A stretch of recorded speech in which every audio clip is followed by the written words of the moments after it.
Hello everyone. वैसे तो दुनिया में बहुत सारे क्रीचर हैं और हम हमारी लाइफ में आसपास बहुत सारे क्रीचर देखते भी हैं। पर कुछ क्रीचर ऐसे होते हैं जिसे हमने लोक कथा या फिर किसी धार्मिक पुराण में उसमें पढ़ा होता है, या फिर कुछ लोग ऐसा दावा करते हैं कि उन्होंने ये सब देखा है। तो आज हम बात करते हैं ऐसे ही क्रीचर की जिसका नाम है येटी। येटी हिमालय में रहता है। कुछ लोग कहते हैं कि वो राक्षस है और कुछ लोग कहते हैं कि वो एक रक्षक है। तो आइए उसकी पीछे की एक कहानी जानते हैं। कुछ समय पहले की बात है। हिमालय की बर्फीली चोटियों के पास एक छोटा सा गांव था।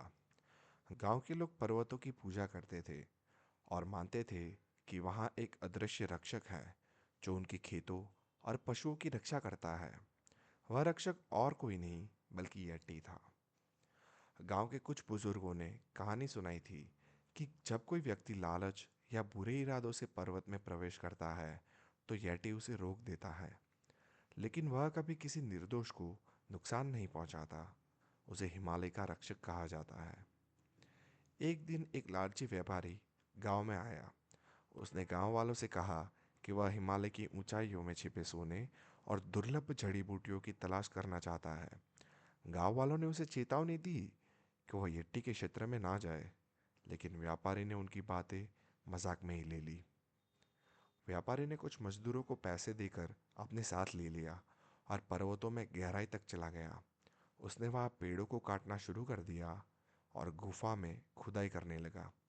अचानक उन्होंने बर्फ पर बड़े बड़े पैरों के निशान देखे।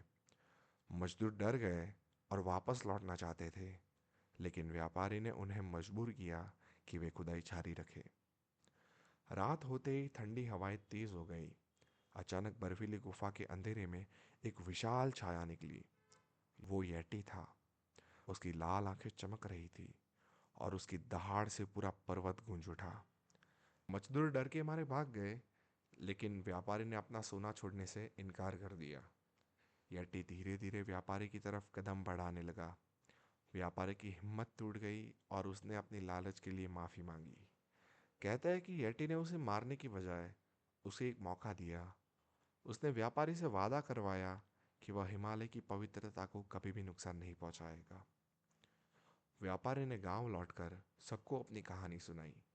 उसने अपने लालच को त्याग कर दिया और यट्टी की शक्ति और दया की प्रशंसा करने लगा। गांव के लोग अब और भी श्रद्धा से यट्टी की पूजा करने लगे। तो दोस्तों, ये थी यट्टी की कहानी। अब आप इसे सच मानते हो या फिर एक कहानी, वो मुझे कमेंट में बताइएगा। So that's all for today's video guys. Thank you so much.